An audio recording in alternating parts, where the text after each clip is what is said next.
तो चलिए आज भारतीय परंपरा की एक बहुत ही मनमोहक कहानी सुनते हैं। ये कहानी है एक माँ, उसके नटखट बच्चे और एक ऐसे रहस्य की जो सच पूछिए तो पूरे ब्रह्मांड जितना ही विशाल है। ये कहानी एक बड़ा ही अनोखा सवाल खड़ा करती है। क्या वाकई पूरा का पूरा ब्रह्मांड एक बच्चे के मुंह में समा सकता है? ये हमें विश्वास, आश्चर्य और उस रहस्य के बारे में बहुत कुछ सिखाती है जो अक्सर हमारी आंखों से छिपा रहता है। हमारी कहानी की शुरुआत होती है गोकुल के एक छोटे से प्यारे से गांव से। यहाँ कृष्ण नाम का एक बहुत ही चंचल और जिज्ञासु बच्चा रहता था। और हाँ, मक्खन के लिए उसका प्यार उसे अक्सर कुछ न कुछ शरारत करने पर मजबूर कर देता था। अब देखिए, जैसे ज़्यादातर बच्चों को मीठी चीज़ें पसंद होती हैं, कृष्ण को भी थी, लेकिन उनकी सबसे पसंदीदा चीज़ थी ताज़ा मक्खन। और बस यही शौक उन्हें अक्सर मज़ेदार मुसीबतों में डाल देता था। अपना पसंदीदा नाश्ता पाने का उनका एक तरीका था जो पूरे गांव में मशहूर हो गया था। और इसी वजह से गांव की औरतें प्यार भरी नाराज़गी के साथ उनकी माँ यशोदा से शिकायत किया करती थीं। लेकिन फिर एक दिन कृष्ण की जिज्ञासा ने उन्हें एक ऐसा नाश्ता चखने पर मजबूर कर दिया जो स्वादिष्ट तो बिल्कुल नहीं था।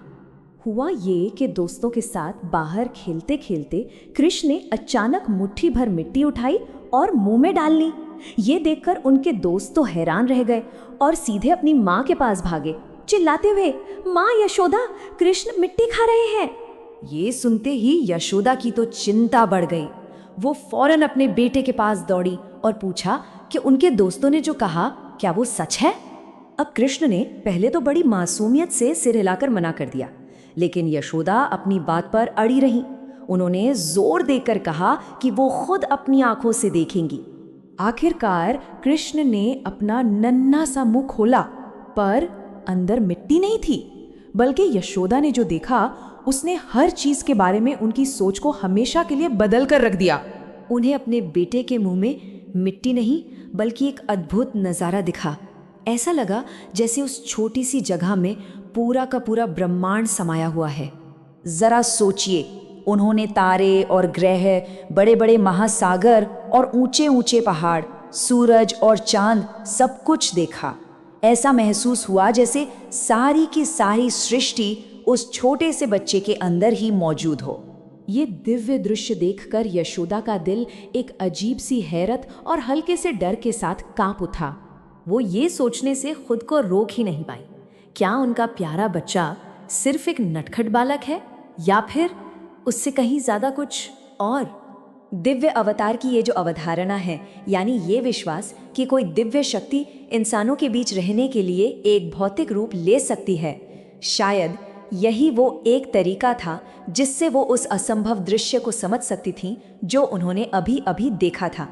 उसी हैरत में उन्होंने अपनी आंखें बंद कर लीं और हिम्मत के लिए प्रार्थना की।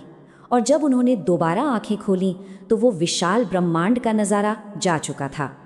अब उनके सामने वही छोटा बच्चा खड़ा था जिसे वो हमेशा से जानती थी, एकदम मासूम, मुस्कुराता हुआ और शरारतों से भरा।